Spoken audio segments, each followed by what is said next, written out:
Hello friends, welcome है आपका मेरे YouTube channel Shiva nursing classes में। तो आज के टॉपिक में हम बात करने वाले हैं अगर एमबीबीएस नहीं तो क्या। मतलब कि जो बायो के स्टूडेंट है after 12th career option for biology students, तो ये स्पेशली वीडियो उन स्टूडेंट्स के लिए है जो बायो सब्जेक्ट से जिन्होंने बायो किया हुआ है 12th में। तो बहुत सारा ऑप्शन होता है और हमारे मन में बहुत डाउट भी होता है कि 12th में बायो ले ली है, बायो के बाद क्या करियर ऑप्शन है, किस किस कौन कौन सा करियर आप चूज़ कर सकते हो। तो उसी पे आज हम बात करेंगे। बट कई लोगों का बस इतना होता है कि एमबीबीएस करने का 12th में बायो लेने के बाद बायो से स्टडी करेंगे और उसके बाद नीट और फिर एमबीबीएस। बट आपको पता है एमबीबीएस के अलावा भी बहुत सारे ऐसे ऑप्शन हैं जिसमें आप अपना करियर चूज़ कर सकते हो। तो आज हम उसी पे बात करेंगे। तो सबसे पहले तो हम पहले तो डॉक्टर की ही बात करेंगे, जो सबके मन में होता है कि हमारे पास एमबीबीएस का ऑप्शन है। बट इसके अलावा भी बहुत सारे ऑप्शन हैं जो बायो स्टूडेंट्स कर सकते हैं।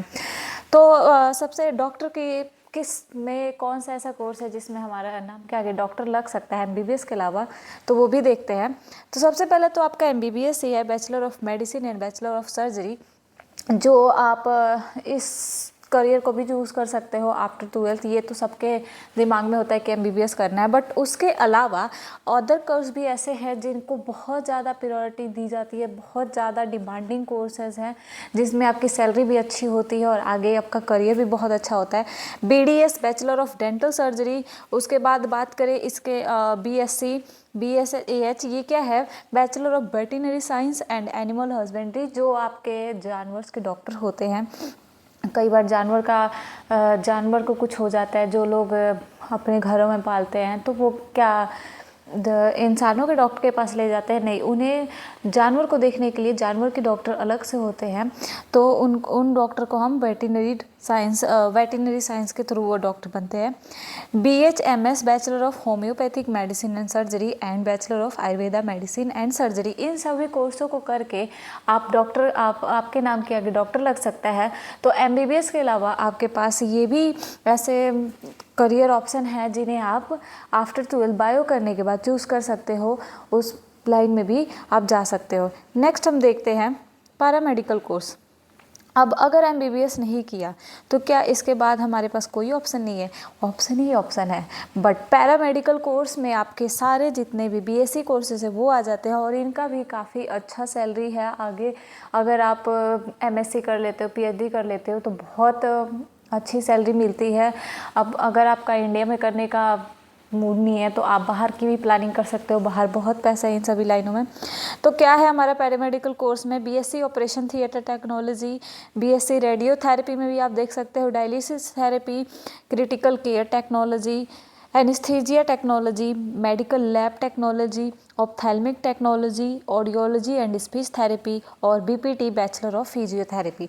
तो जैसे कि बात करें कि जो एमबीबीएस डॉक्टर्स होते हैं या फिर हमने अभी जितने कोर्स देखे, उन डॉक्टर के साथ साथ हॉस्पिटल में अदर भी बहुत सारे हेल्थ टीम मेंबर्स की ज़रूरत होती है, जिनके बिना ट्रीटमेंट देना किसी भी पेशेंट को पॉसिबल नहीं है। तो इस चीज़ को पॉसिबल करने के लिए हॉस्पिटल में आपने देखा होगा नर्सेज भी होती हैं, फिजियोथेरेपिस्ट भी होते हैं, जो क्या करते हैं, डॉक्टर की हेल्प करते हैं। तो ये भी हेल्थ टीम मेंबर्स का बहुत इंपॉर्टेंट रोल प्ले होता है।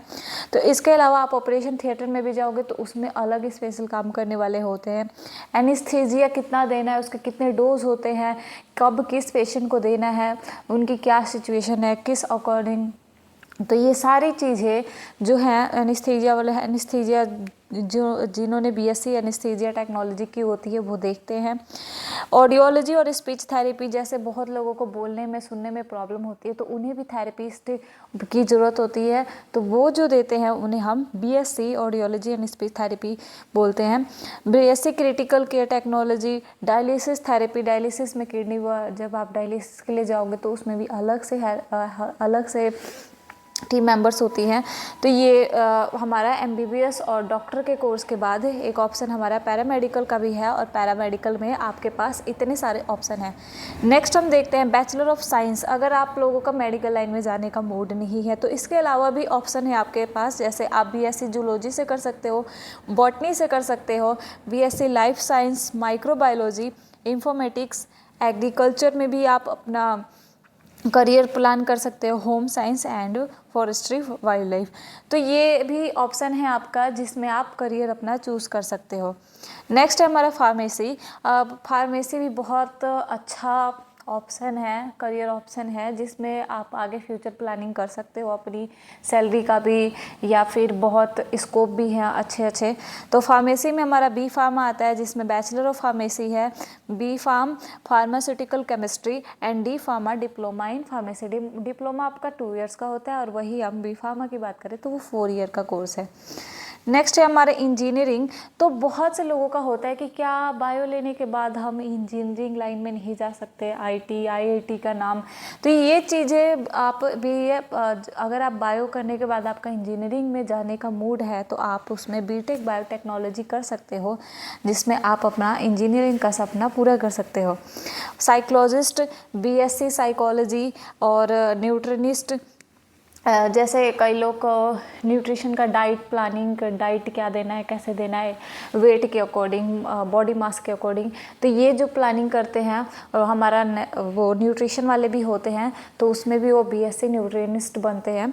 तो ये हमारे पास आफ्टर 12th के बाद, 12th में तो आपको 12th में आपको फिजिक्स केमिस्ट्री बायो तो पढ़ना ही पड़ेगा। उसके साथ साथ आपका इंग्लिश सब्जेक्ट भी मोस्ट इंपॉर्टेंट। आज के टाइम में तो आपको पता है इंग्लिश कितनी ज़रूरी है।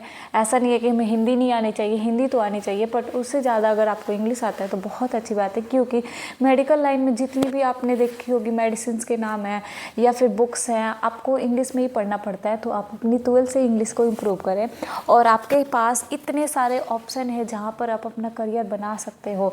तो ये सोच छोड़ दो कि हमारे पास बस 1-2 ऑप्शन है, एमबीबीएस या फिर नर्सिंग। नर्सिंग में भी आप बीएससी नर्सिंग करते हो, जीएनएम करते हो, तो ये आपके नर्सिंग में भी अच्छा स्कोप है, बहुत अच्छा स्कोप है बीएससी नर्सिंग करने वालों के लिए, और सैलरी भी काफ़ी है उनकी।